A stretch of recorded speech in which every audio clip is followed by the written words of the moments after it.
You say you don't hate blacks. What do you feel about them and what do you want done with them? When time comes, God will send them back to their homeland, Africa. I have nothing against them. Why will God send them to Africa? Because all the races will go back to their homeland. Well, where do whites go? This used to belong to... Whites stay here, New Jerusalem. America. Excuse me, whites stay in New Jersey? New Jerusalem. The United States, New Jerusalem. Okay, but the Native Americans, which we used to call Indians, they were here first. We have to get out. No.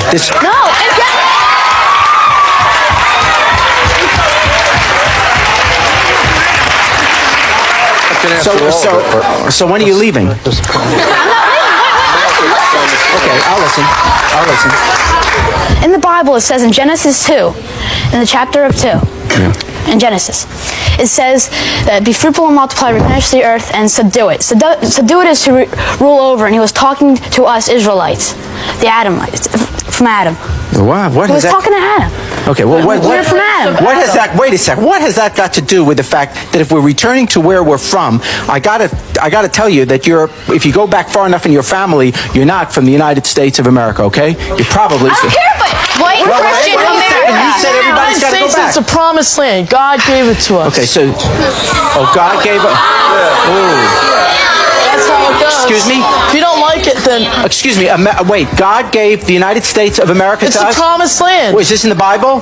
The Bible was written before 1776. Yes, and it does tell the future. So how did God know that there was no United States of America? How could God have given, how in the Bible could it say that God... God prophesies future in the Bible. Go ahead. Well, for one, I am a Baptist child, and for one, who do y'all think y'all coming to this state and just saying stuff about our white people here? Us black people were the first people here, cause I'm Indian, and I don't know what's wrong with y'all. Y'all saying y'all gonna kill somebody? I dare y'all come and touch some of them, cause all of us is one color. Cause when the lights go off, all of us are black. God bless you.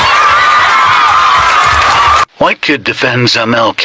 Dr. King was good, okay? He wasn't just for black people. He made the poor people's campaign because he wanted the poor to have houses and jobs, even white poor people. Enough. Start this today, bud. Turkey, all right?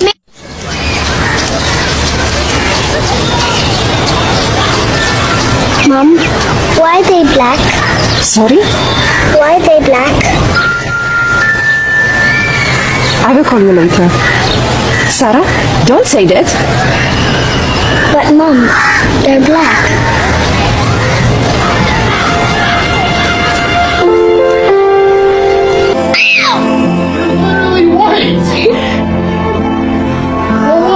Guess what tomorrow is?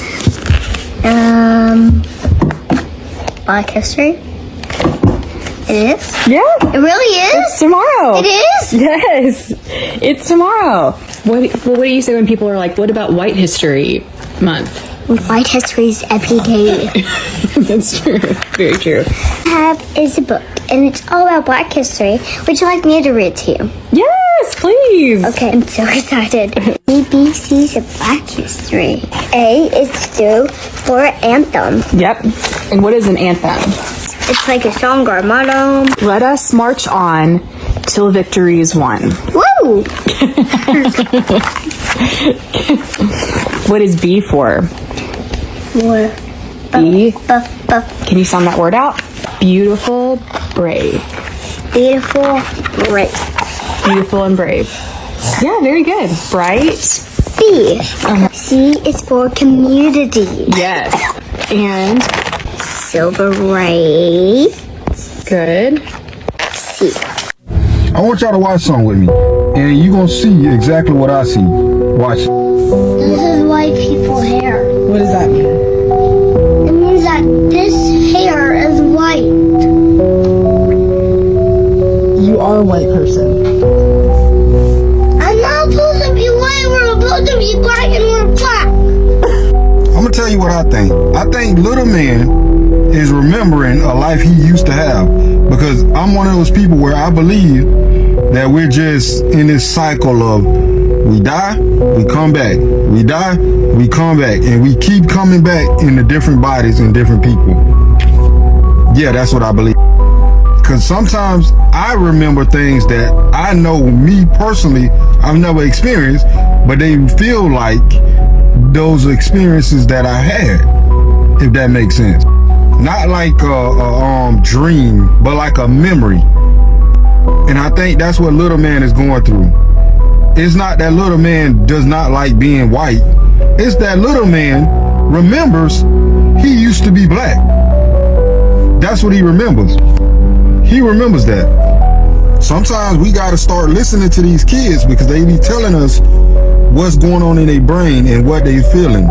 Sometimes we can't take it as a joke and got to take it as something serious because they telling us. Show me the dumb child. Dumb child. Okay, why is she the dumb child? Because she has black skin. Show me the mean child. Why is he the mean child? Because she's brown. Show me the bad child. Why is he the bad child? Because she is black. Show me the ugly child. Why is he the ugly child? Because she's brown, black. Show me the child who has the skin color most adults like. And show me the child who has the skin color most adults don't like. Show me the child who has the skin color most girls want. Who has the skin color most girls don't want. Brown skin is beautiful, don't believe me, no way. On that, be acquiescent of a young poet whose mother is the same shade, what an apparatus. Work of art painted on the face of a black canvas. Ibrahim same TikTok is grand fuel for the body. You know, I speak these words, you know, at universities events because we deserve to know we're beautiful, but I want you to remember something. Your culture, your skin, your hair, your lineage, your DNA is beautiful. But who you really are, the spirit you are, it don't have no gender, no race, no age, and no limits. If you want me to speak at your university, just DM me. Also, you want me to speak life into you while my chef ass cooks for you. What are you reading, Ben Franklin? When did you get bifocals?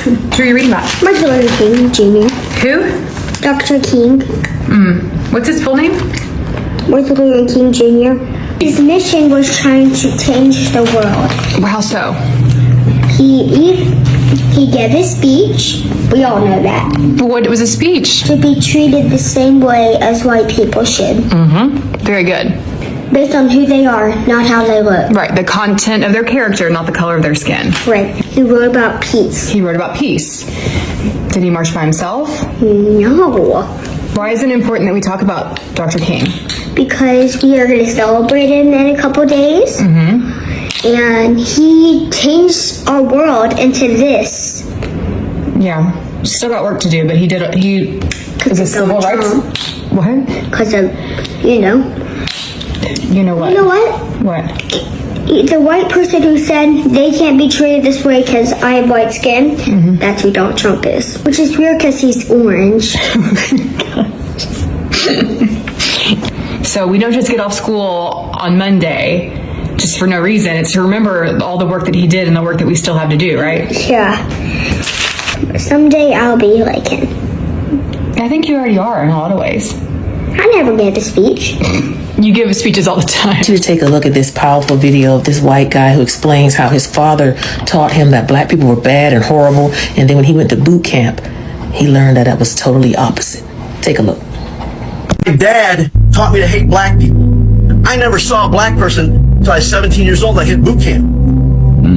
And then I was stationed in Memphis, Tennessee. And I wish, if by any chance there's a guy, Stan, from St. Louis, Missouri, listening to this, if it falls on his ears, I can't remember his last name, but I would love to look him up because he changed my life. He changed my life by doing two things. We were on mess duty, and at the time, we were living in a squad bay. It's a big open room. Everything I owned was in an 18-inch wall locker. Everything in my life that I owned was in an 18-inch wall locker. We slept on bunk beds. It was a big open squad bay. Stan and I met on mess duty, and we were working long days, but we ended up being on different shifts for a week or two. I come back after being in the mess hall all day, and Stan is sitting on my bunk. And I said, Stan, what are you doing? And he said, I'm keeping an eye on your stuff. He said, I was coming through the squad bay. He said, I heard a ruckus over here. He said, and when I came around the corner, there was two guys. They had busted the lock off your wall locker, and they're about to get into it. And he said, I had a choice. He said, they ran off. He said, I could have chased them, or I could stay here and watch your stuff. And I said, and this brings tears to my eyes to this day, guys. And this is almost 50 years ago. Stan sat on my bunk. Stan sat on my bunk for 6 hours. 6 hours waiting for me to come. And then when I get there, he said, Louis, he said, go to the PX and get yourself another lock. The PX was a 20-minute walk one way. Stan sat there for another 40 minutes while I went to the PX, bought myself a lock, and came back. My attitude, my awareness, my realization that what my dad taught me was not the truth went off like a flippin' bomb. And I realized black people are just as good as white people, or yellow people, or red people, or brown people. They're just people. And so we've all been taught about something about somebody. Now that is powerful and life-changing. Asked my 9-year-old how she felt reading this book as a white person. She said, I think the only white people that feel bad or mad or uncomfortable reading about the stuff that white people did in history are the people who want to do it again. This young warrior right here is spitting straight facts, y'all. The truth shall set us free. And I'm not just talking about black folks. I'm talking about all of us. And that's what they don't want, because it upsets the system and it upsets the structure.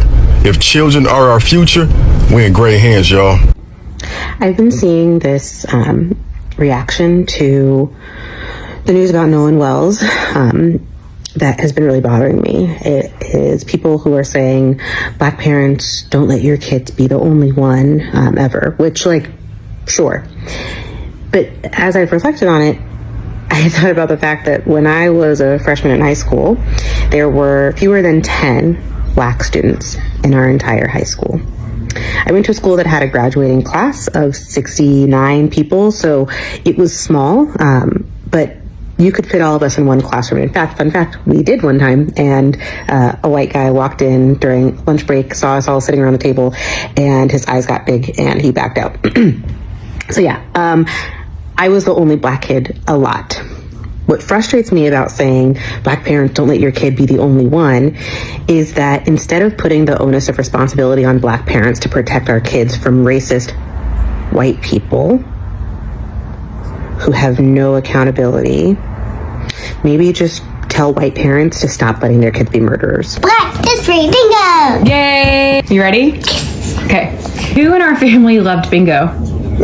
Mimi, yep, Mimsy's grandmother. And what did she used to say at the bingo hall? That Betty Brown cheat. No cheating here though, right? No. Okay, so this person was a huge civil rights leader. She did a lot of stuff like behind the scenes. Ella Baker. Ella Baker, yes.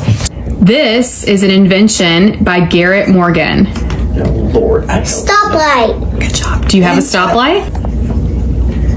Good job. This person was the first black woman in Congress. I have Shirley. Okay. The first black woman to fly a plane, not space, an airplane. I got Bessie Coleman. Uh-oh. I do. This is what Alfred Crawley invented. What is it? The ice cream scoop. Ice cream scoop, good. What do we celebrate in February and all year long? Black history. Good job. This is what John Lee Love invented. Do you know what it is?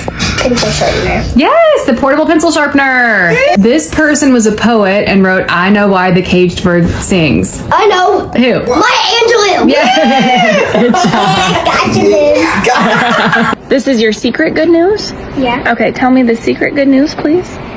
Like, I never told you I was an African American. What? I was an African American this whole time. Baby, I knew. What? Yeah. Did you just find out you were African American? Yeah, my sister Erin told me. She knew. Yeah. You've been African American the whole time.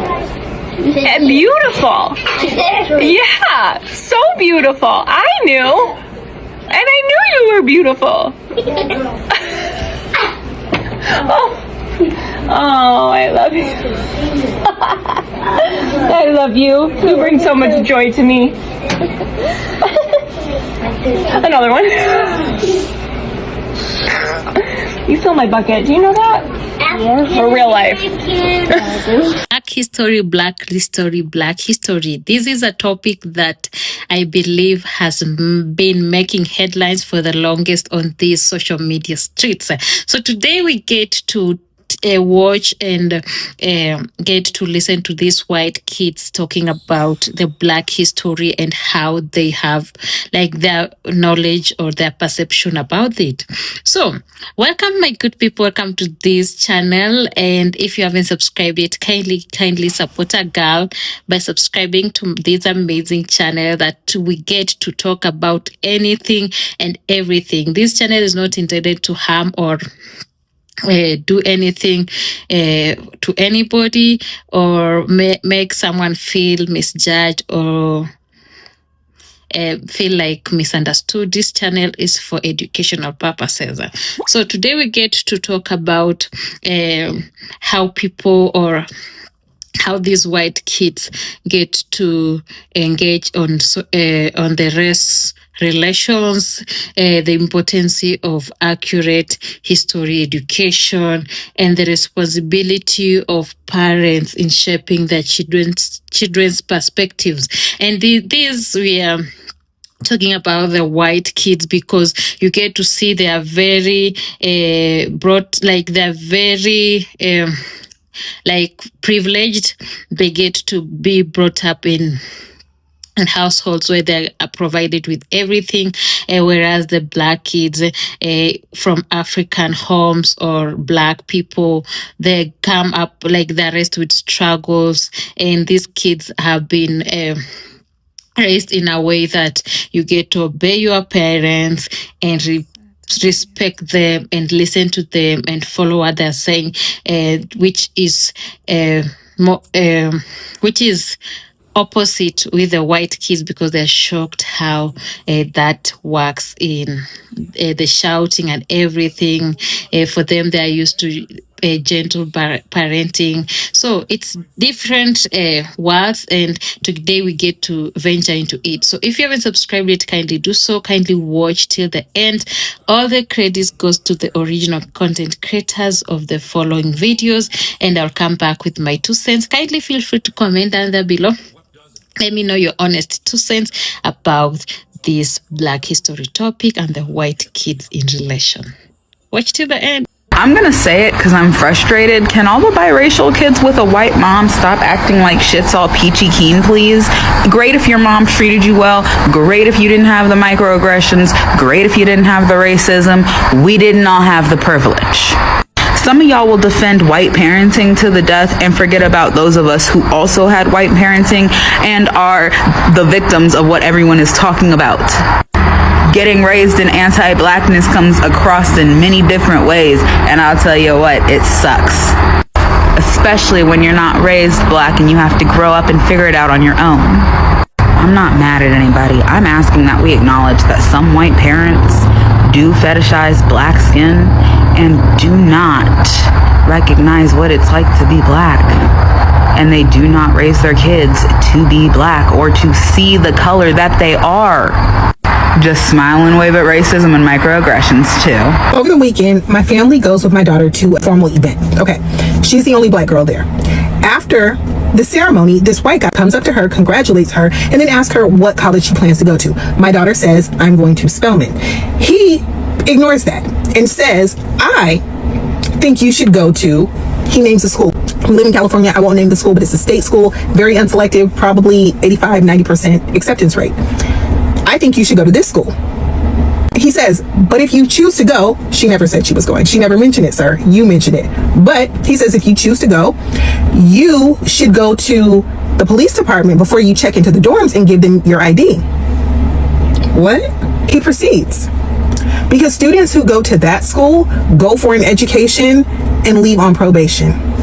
Nobody asked for any of this. No one asked for his opinion. No one asked about this school. Remember, we are at a banquet for a select number of students who are being honored for academic achievement and community involvement. And still, this man has chosen to try to, I don't know if he was trying to humble my child, trying to kill her dreams, or just impose his own racist ideologies on her. But this is why I do the work that I do. It's why I have my publishing company. It's why I go so hard about Black history and Black culture, making sure that our children feel affirmed. It's why I take my kids as young as possible to college fairs. It's why I have such high expectation, because I know that they can reach the highest levels of success. And there still will be those ignorant people who will try to humble them, who will try to dismiss them, who will try to tell them that they can't have a seat at the table, not because they haven't earned it, but because of their own personal insecurities. I also want our kids to know that other people's limits don't have to be theirs. Hello. So as a white kid that grew up in Black foster homes, I always heard this one sentence, and you've probably heard it too, but also in just society alone, that some people, just some, say that Black people are too loud. And I just have one question. Just one. Would you hear them if they're a regular volume?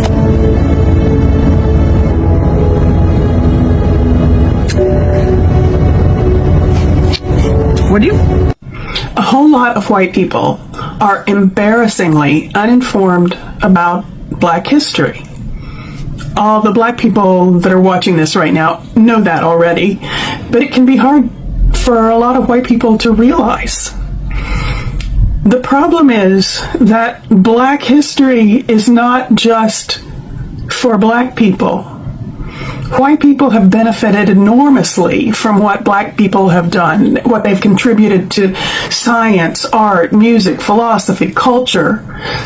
And at the same time, many of the issues we still argue about only exist because white people made them exist. That part isn't flattering, but it's the truth. Black history is American history. It's not a feel-good elective you might take in a liberal arts college.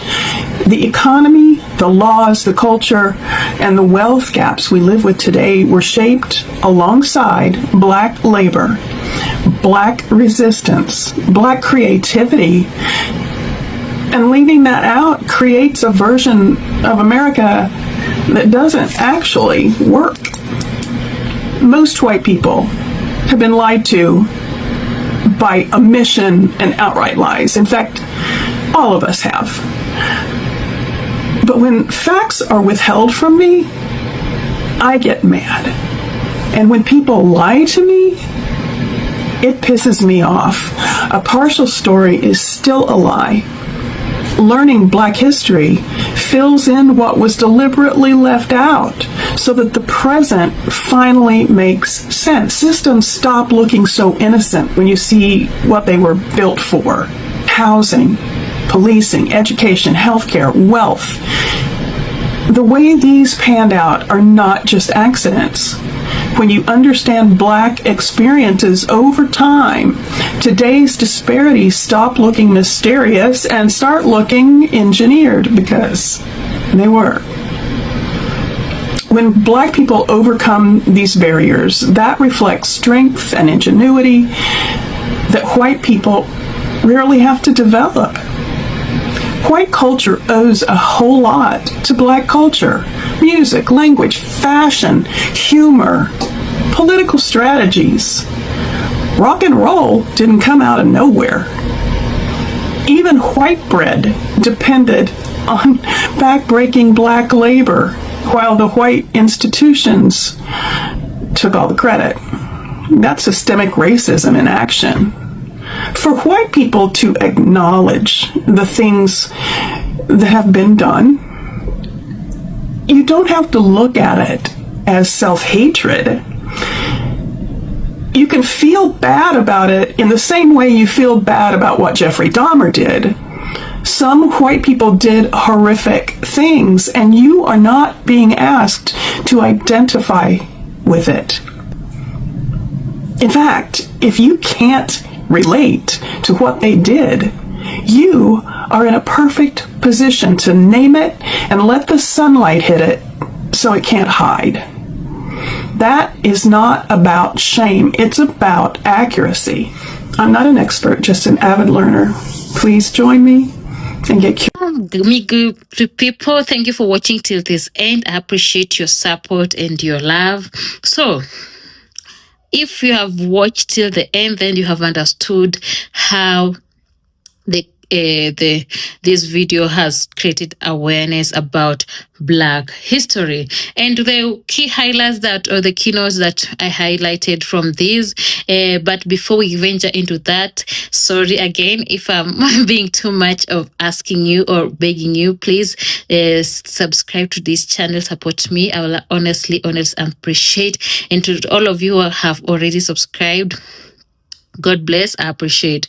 So the key themes that I have highlighted from the videos is, the first point is parental influence and education. So we have watched several videos where the children and the parents have discussed race and history, and the parents play a crucial role in shaping a child's worldview, and the teaching hatred or prejudice is harmful. So we get to see how it's important for a parent to act in a great way, because they are the mirror to their children.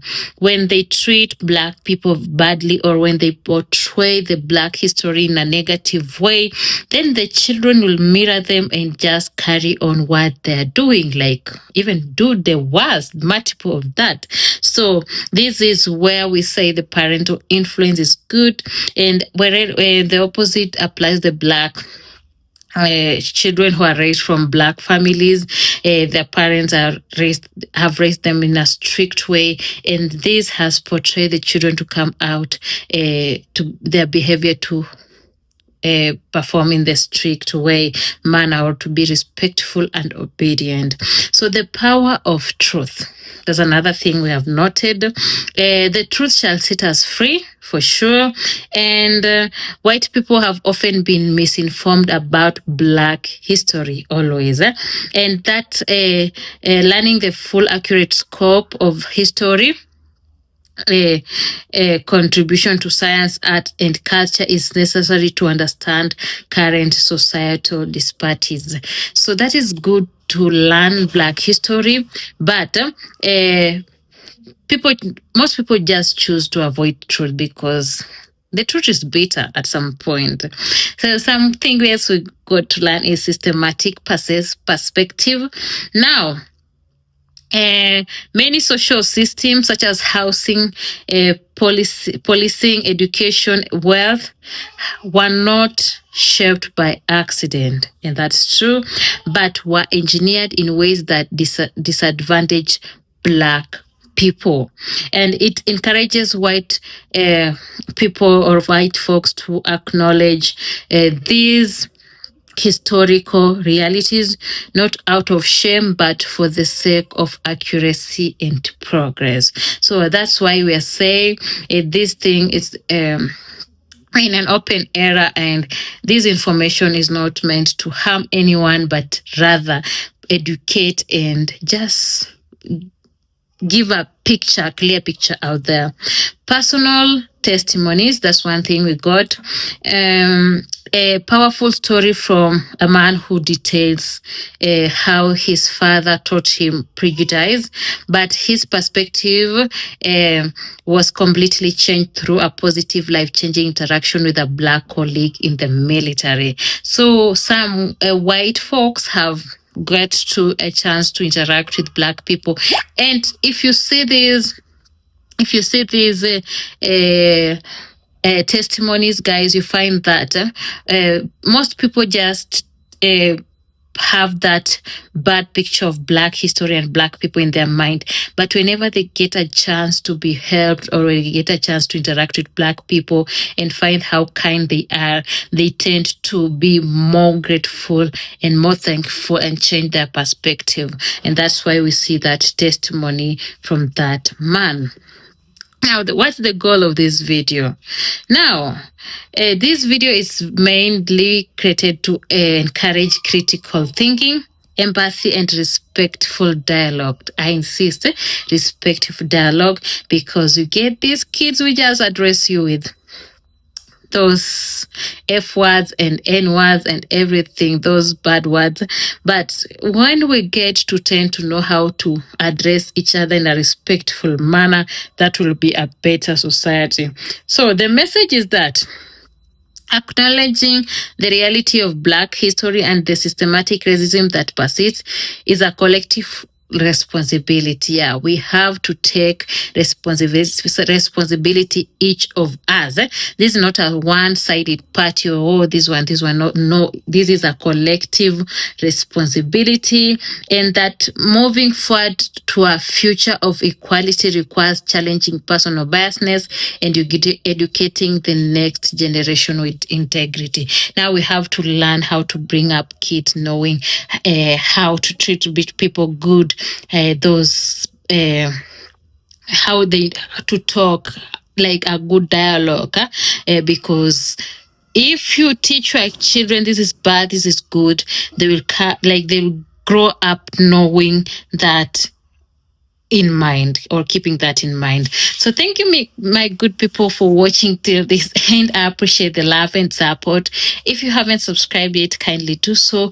I will honestly appreciate it.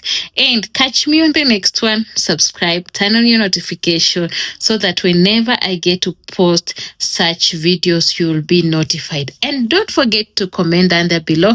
Let me know whatever you think about this Black history topic going around or trending right now, because there's a lot going on in our society and we need just to shape our society, and that's what we call collective responsibility. Every one of us should be held accountable. So thank you guys, and catch me on the next one.